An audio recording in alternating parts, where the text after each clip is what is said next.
বাংলার পিরামিড। পিরামিডের নাম শুনলে সবার চোখে নিশ্চয়ই ভেসে ওঠে মিশরের মরুভূমিতে থাকা ত্রিকোণা এক অবকাঠামো। জানেন কি, এমন দৃশ্য শুধু মিশরেই নয়, দেখতে পাবেন নিজ দেশেই, তাও আবার ঢাকা শহরের খুব কাছেই। ঢাকা থেকে 20 কিলোমিটার দূরে নারায়ণগঞ্জের ইশাখার প্রাচীন রাজধানী সোনারগাঁও উপজেলায় একটি বা দুটি নয়, একসঙ্গে 8টি পিরামিড দেখতে পাবেন। পৃথিবীর সপ্তম আশ্চর্যের একটি নিদর্শন হলো পিরামিড। এর দেখাও যে দেশে পাবেন তা হয়তো অনেকেরই অজানা। শুধু পিরামিড নয়, এর মধ্যে মমিও আছে। মিশরের পিরামিডের আদলে তৈরি করা হয়েছে পিরামিড, যা দেখতে যেতে পারেন। 2016 সালের জানুয়ারিতে উদ্বোধন করা হয় বাংলার পিরামিড। দূর থেকে দেখলে মনে হবে যেন ঠিক মিশরের পিরামিড। একসঙ্গে 8টি পিরামিড ধারাবাহিকভাবে সাজানো আছে সেখানে। এসব পিরামিডের ভেতরে সংরক্ষিত রাখা মমিগুলোর তথ্য ও কাঁচামাল সংগ্রহ করা হয়েছে মিশর ও চীনের বিভিন্ন জাদুঘর থেকে।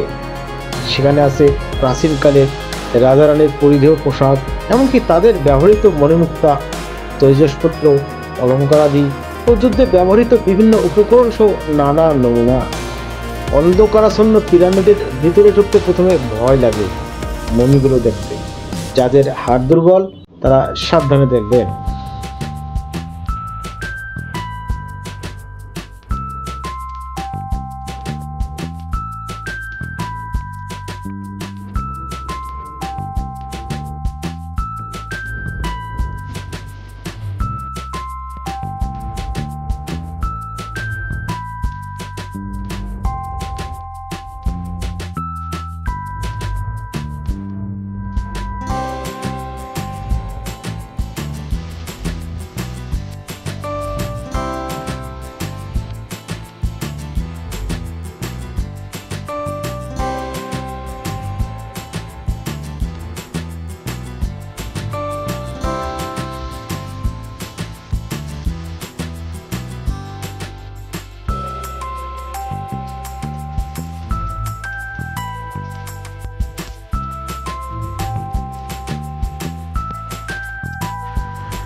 বাংলার তাজমহল ও বাংলার পিরামিড নির্মাণ করেছেন মুক্তিযোদ্ধা ও চলচ্চিত্র নির্মাতা আহসানুল্লাহ মনি।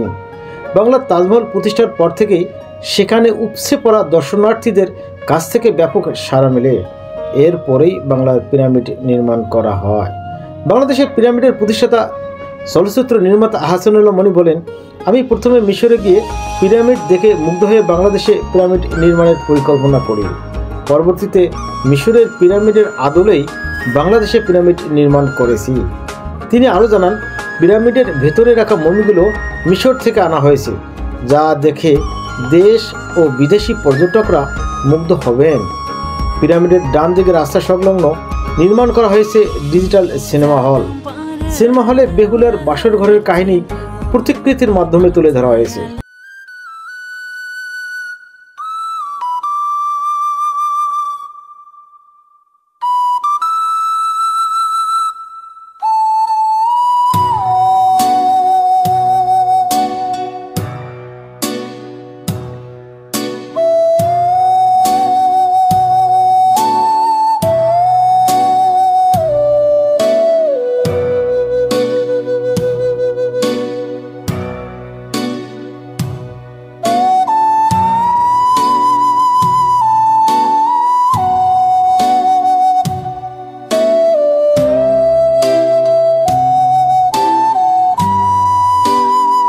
নদের চাঁদ কুমির,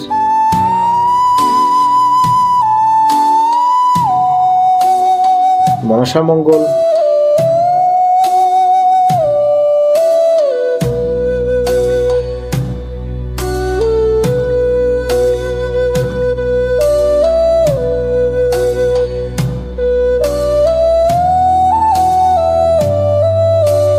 আধুনিক গ্রাম,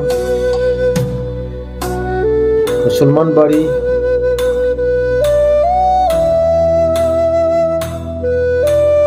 হিন্দু বাড়ি,